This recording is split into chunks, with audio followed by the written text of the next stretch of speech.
안녕하세요. 오늘도 사연살롱을 찾아주셔서 감사합니다.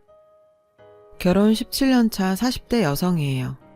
언젠가 미스터리 드라마를 보는데 거기에 이런 대사가 나오더라고요. 진실은 저 너머에 있다. 뭔가 근사한 말 같았는데요. 드라마 맥락상 해석을 해보면 진실은 당장 눈앞에 드러나지 않지만 언젠가 밝혀지게 돼 있다는 의미였어요. 그런데 얼마 전 저한테도 이 대사와 비슷한 상황이 벌어졌지 뭐예요. 이 사연을 보내게 된 것도 바로 그 사건 때문이에요. 남편과 저는 대학 동아리에서 만났어요. 미대에 다니던 저는 과 특성상 실기 수업이 많아서 야작을 하는 날이 많았어요. 그래서 딱히 동아리에 들어갈 생각이 없었죠. 시간이 없었으니까요. 근데 하필 예술대 건물로 가는 길목에 유도 동아리 회원들이 몰려와선 신입회원 모집을 하고 있더라고요. 덩치 큰 남학생들이 유도복을 입고 신입회원서를 들고 호객행위를 하는데 느낌이 꼭 나이트 삐끼 같았죠. 괜히 눈 마주쳤다간 귀찮게 될 것 같아서 못 본 척 쓱 지나가려는데 순간 누군가 제 치맛자락을 움켜잡았어요. 어머! 이거 놓으세요! 놓으라고요! 전 괜히 엮이기 싫어서 고개도 돌리지 않은 채 소리쳤어요. 근데 몇 번을 말해도 놔주지 않는 거예요. 화가 나서 확 돌아서며 째려보는데 헐, 아무도 없지 뭐예요? 전단지를 돌리며 호객행위를 하던 유도 동아리 회원들이 절 이상한 눈으로 보더군요. 뒤늦게 치맛자락 쪽으로 시선을 내려보니 글쎄 화단에서 삐져나온 나뭇가지가 치마에 걸려있지 뭐예요? 아, 쪽팔려. 불타는 고구마처럼 얼굴이 붉게 달아오른 저는 그대로 내달려 예술대 건물로 뛰어들어갔어요. 그날 이후 캠퍼스에서 유도복 입은 사람만 보면 꽁지가 빠지게 도망을 쳤죠. 그러던 어느 날이었어요. 실기 작업 때문에 11시가 넘어서야 학교를 나서게 됐죠. 막차를 놓칠까봐 버스 정류장을 향해 전속력으로 달렸어요. 다행히 막차는 아직 도착하지 않았더라고요. 안도의 한숨을 쉴 찰나 그제야 살짝 겁이 나기 시작하더라고요. 정류장이 외진 곳인데다 가로등이 나가서 좀 으스스했거든요. 인적도 없고 버스는 안 오고 겁은 나고 심장이 벌컹벌컹 뛰기 시작했죠. 그때였어요. 술 취한 아저씨가 갈지자로 걸어서 제가 있는 쪽으로 오더라고요. 기분이 쎄한 게 왠지 저한테 시비를 걸 것 같더라고요. 아니나 다를까 개슴츠레한 눈으로 저를 보더니 비실비실 웃으며 다가오는 거예요. 같이 술 한잔 하자며 몸을 들이대더군요. 전 어깨에 메고 있던 화구통을 벗어 아저씨를 사정없이 때렸어요. 사람 살려달라며 깨악깨악 소리를 지르면서요. 그랬더니 아저씨도 절 향해 주먹을 휘두르더라고요. 그때였죠. 저 멀리 어둠 속에서 희끄무리한 무언가가 성큼성큼 다가와서 아저씨 멱살을 쥐더니 순식간에 바닥에 매다 꽂았어요. 휘리릭. 정말 이런 소리가 나더라고요. 눈 깜빡할 사이에 일어난 일이었죠. 괜찮아요? 하얀 유도복을 입은 남자는 걱정스러운 눈으로 절 바라보며 물었어요. 방금 전까지 반쯤 미친 여자처럼 발광을 했던 저는 남자 얼굴을 보자 안도감과 창피함, 그 밖에 오만 가지 감정들이 뒤엉켜서 울음이 터져버렸죠. 얼마나 울었는지 마스카라가 눈물을 타고 흘러내려서 눈썹엔 검댕이가 듬성듬성 걸려서 눈앞에 뵈는 게 없을 정도였어요. 그걸 또 닦아낸다고 손등으로 문질러선 아주 완벽하게 팬더로 거듭나고 말았죠. 그리고 얼마 뒤 저는 유도 동아리에 들어갔어요. 여자는 저 하나뿐이라 본의 아니게 유도 동아리의 홍일점이 되었죠. 근데 왜 관심도 없는 유도 동아리에 들어갔냐고요? 이유는 간단했어요. 그날 밤 유도남의 그 화려한 기술을 보고 반해서 배우고 싶었거든요. 하지만 유도 기술은커녕 낙법만 내일이 4년을 배우다 졸업하고 말았죠. 직접 해보니까 아프더라고요. 그래서 유도는 그냥 TV로 보는 걸로. 참, 그날 절 구해준 유도남은 어떻게 됐냐고요? 당연히 지금의 제 남편이 됐죠. 나중에 안 사실인데 그날 남편은 우연히 나타난 게 아니라 실기실 밖에서 하루 종일 절 기다렸던 거더라고요. 나뭇가지에 치마 밑단이 걸리던 그날 절 보고 반했대나 뭐라나. 게다가 그날 남편이 절 구하려고 실행한 기술이 남편의 생애 첫 업어치기였더라고요. 그 전까지는 죽어도 안 되던 기술이었는데 하필 딱 제 앞에서 성공한 거죠. 남편은 이게 다 운명이라고 하더군요. 믿거나 말거나지만.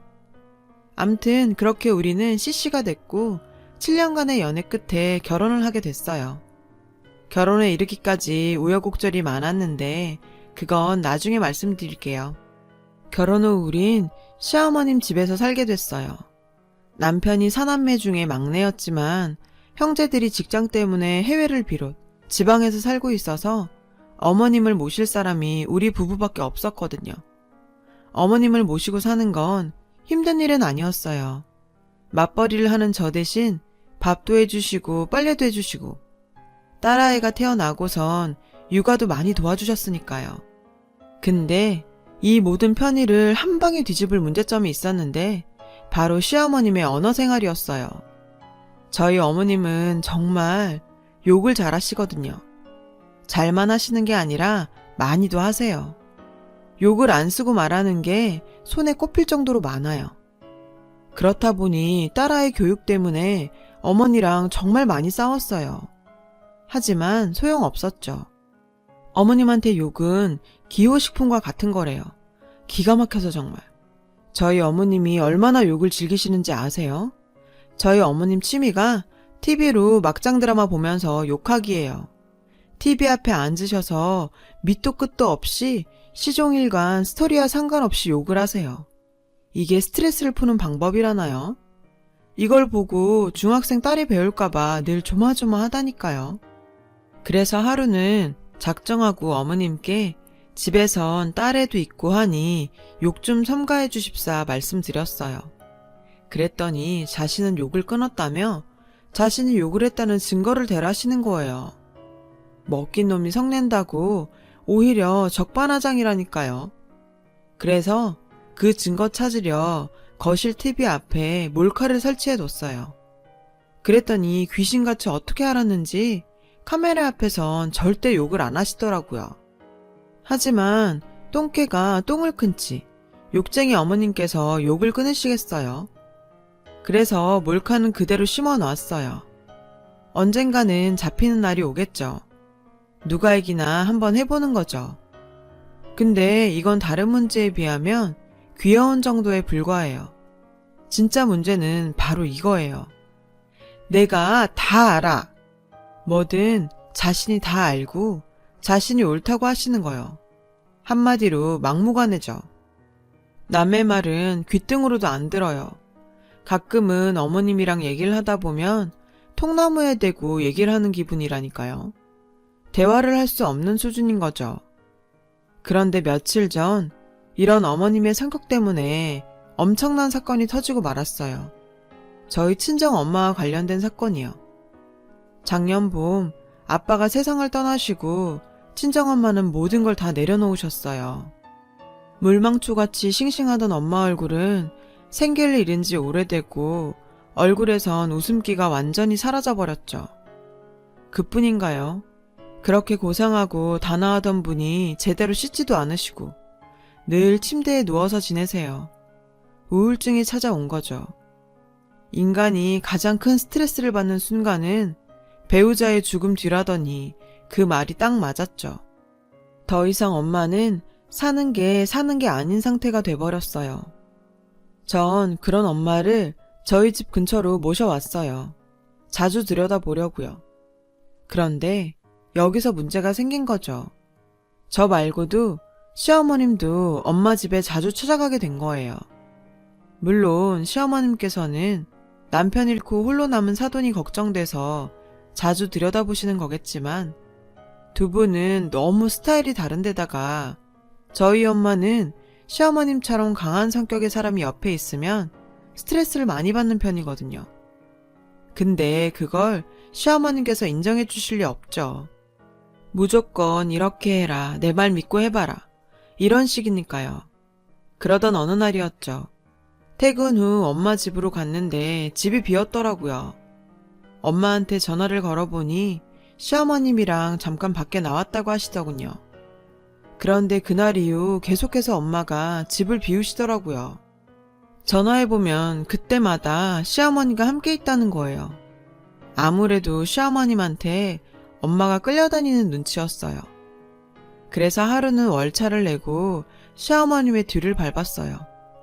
그랬더니 글쎄 저희 친정엄마를 데리고 어머님 소유의 빌딩으로 가서는 청소를 시키지 뭐예요. 평생 도우미 아줌마 손을 빌려서 살림을 살았던 엄마가 고무장갑을 끼고 대걸레질이며 화장실 청소까지 하지 뭐예요. 참을 수가 없었어요. 아무리 그래도 사돈을, 그것도 남편 잃고 시리에 빠진 사람을 종부리듯 부려도 되는 거예요. 전 당장 달려가 엄마 손에서 빗자루를 뺏었어요. 엄마, 지금 뭐 하는 거야? 엄마가 왜 이런 거래? 어머님, 정말 이러실 수 있어요? 어떻게 저희 엄마한테 이런 걸 시키냐고요? 저희 아빠 살아계실 땐 그렇게 깍듯하게 하시더니 아빠 돌아가시고 나니까 저희 집이 그렇게 우스워 보여요? 그런 거예요? 다시 한 번만 저희 엄마한테 이런 거 시키시면 저 가만 안 있어요. 아셨어요? 엄마, 가자. 그 길로 전 엄마 손을 이끌고 건물을 나왔어요. 그래요. 100번 양보해서 어머님 소유의 건물 청소 좀 도와줄 수 있어요. 근데요, 그 건물에는 사연이 있거든요. 솔직히 그 건물은 저희 아빠가 시어머니한테 헐값에 넘긴 건물이거든요. 17년 전 상견례를 앞두고 생각지도 못한 문제가 발생했어요. 아빠 사업이 어려워진 거예요. 동업자가 어음막을 돈을 들고 도망친 거죠. 당장 어음막을 현금이 필요한데 그 큰 돈을 구할 곳이 없었어요. 하루 만에 부동산을 정리할 수도 없고 그날 은행 영업시간을 넘기면 바로 부도가 나는 거였죠. 그런데 그 소식을 들으신 시어머니께서 저희 집에 찾아오셨더라고요. 어머님은 그동안 모아온 돈을 저희 아빠한테 건네시며 일단 부도부터 막으라고 하셨어요. 수십 년 동안 안 먹고 안 쓰고 안 입고 모아온 어머님의 전 재산이었죠. 다행히 그 돈으로 아빠는 부도를 막을 수 있었고 얼마 뒤 아빠는 자신이 소유하고 있던 4층 건물을 시어머니께 돈 대신 넘겼어요. 분명히 아빠가 손해보는 거래였죠. 거래가의 3분의 1밖에 안 되는 돈으로 4층 건물을 손에 넣은 시어머니는 아주 신이 나셨었어요. 하던 일을 그만두신 후에는 직접 건물 청소까지 하실 정도로요. 아침 저녁으로 금두꺼비 닦듯 말이에요. 그날 저녁 남편이 퇴근하자 전 그날 있었던 일들을 남편한테 모두 말했어요. 솔직히 말할게. 나 더 이상 어머님이랑 같이 못 살겠어. 나한테 함부로 하시는 건 참을 수 있어. 근데 어떻게 우리 엄마한테까지 이럴 수 있냐고. 자기도 알잖아. 우리 엄마 지금 이때까지 손에 물 한 방울 안 묻히고 사신 분이야. 아빠 살아계실 때는 상상도 할 수 없는 일이라고. 그리고 그 건물 솔직히 어머님이 말도 안 되는 가격에 우리 아빠한테서 뺏은 거 아니야? 그래놓고 어떻게 우리 엄마한테 거기 청소를 시켜? 어떻게 이럴 수가 있냔 말이야. 그랬더니 문 밖에 있던 어머님이 들어와 정색을 하시며 자기는 안 그랬다는 거예요.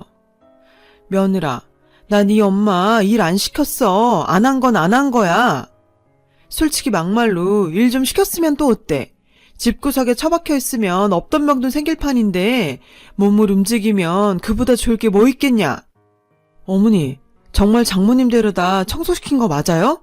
네? 어머님은 끝까지 아니라고 우기시더군요. 절대로 그런 적 없다며 시치미를 뚝 떼셨죠. 속에서 천불이 났지만 증거가 없으니 어쩔 도리가 없었죠. 그런데 있더라고요. 어머님이 하도 욕을 하셔서 거실 TV 앞에 설치해둔 몰카요. TV 앞은 어머님이 자주 앉아 계시는 장소니까 전화통화든 뭐든 우리 엄마랑 관계 있는 영상이 적어도 한 장면 정도는 찍혀 있을 거라 믿었어요. 그래서 전 몰카 영상을 정리해서 USB에 담았어요. 그리고 남편을 불러 서재에서 영상을 돌려봤죠. 그런데 영상 속에는 아주 자세한 내막이 담겨 있었어요. 저희 집 근처에 새로 얻은 엄마 집에 짐을 들이는 날, 엄마를 저희 집에 계시게 하곤 전 엄마 집에 가서 정리를 도왔어요. 근데 그 사이 엄마가 화장실에서 자살 기도를 하신 모양이에요. 시어머님이 노크도 없이 화장실 문을 벌컥 여시는 바람에 발견을 하신 거죠. 그때 시어머님이 그러시더라고요. 개똥밭에 굴러도 이승이 좋다잖아요. 남편 죽었다고 따라 죽으면 우리 며느린 걘 앞으로 어떻게 살라고요. 저요 29에 남편 보내고 아무것도 증거 없이 아들 넷이나 떠안았어요. 죽으려고 했죠. 사돈처럼 콱 죽으려고 했죠. 근데 그 어린 것들이 강아지 마냥 나란히 누워 자는데 나 죽으면 이것들 누가 입에 밥 넣어주고 누가 옷 입혀주고 누가 씻겨주나 걱정되더라고요. 정말 10원어치도 살고 싶지 않았는데 그것들이 눈에 밟혀서 그 모진 세월 악을 쓰고 살았어요. 사니까 살아집디다. 그러니까 살아요. 내 사돈? 우리 같이 살아요. 사돈 어른이 주신 빌딩 저 그거 나 먹자고 낼름 받은 거 아닙니다. 그 건물 지하방에서 사돈 내외께서 신잡살림 차리셨다면서요. 사업하느라 돈이 없어서 공장 창고방에서 시작했다고. 돌아가신 사돈이 그러시더군요. 건물 저한테 넘기신다고 하실 때 제가 그랬습니다. 이 건물 애지중지 잘 갖고 있다가 나중에 며느리한테 잘 전해주겠다고. 그래서 신주단지 모시듯이 매일 제가 쓸고 닦고 합니다. 부모님 추억이 담긴 건물 깨끗하게 보관했다가 며느리에 주려고요. 시어머님의 말에 친정엄마는 한참을 우셨어요. 그리고는 앞으로 자신도 건물 청소를 돕겠다고 같이 쓸고 닦자고 그러시더군요. 순간 전 말문이 막혔어요. 하나뿐인 딸보다 시어머니께서 내 엄마를 더 극진히 보살펴 주셨는데 그러는 동안 전 아무것도 한 게 없었거든요. 동영상 속 시어머님과 친정엄마는 자매처럼 다정하셨어요. 함께 식사도 하시고 막장 드라마를 보시며 욕도 하시고 화투도 치시고 눈앞에 보이는 가짜만 쫓던 저는 이제야 저 산 너머에 있는 진실을 볼 수 있었죠. 어머님의 찰진 욕 뒤에 숨겨진 인간미와 사랑을 잃고도 자식 때문에 살기로 결정하신 두 어머니의 깊은 사랑을요. 이제 저는 두 엄마를 모시고 살게 된 거예요. 너무 든든하고 가슴이 따뜻합니다. 저도 제 자식에게 이런 깊은 사랑과 진심을 전하며 살 수 있을까요? 세상의 엄마들이 더 존경스러워집니다. 항상 건강하시고 행복하셨으면 좋겠습니다. 지금까지 제 사연을 들어주셔서 감사합니다. 여러분, 사연 댓글에 응원과 현명한 조언 부탁드려요. 좋아요와 구독은 저에게 큰 힘이 됩니다. 오늘도 좋은 일 가득하세요.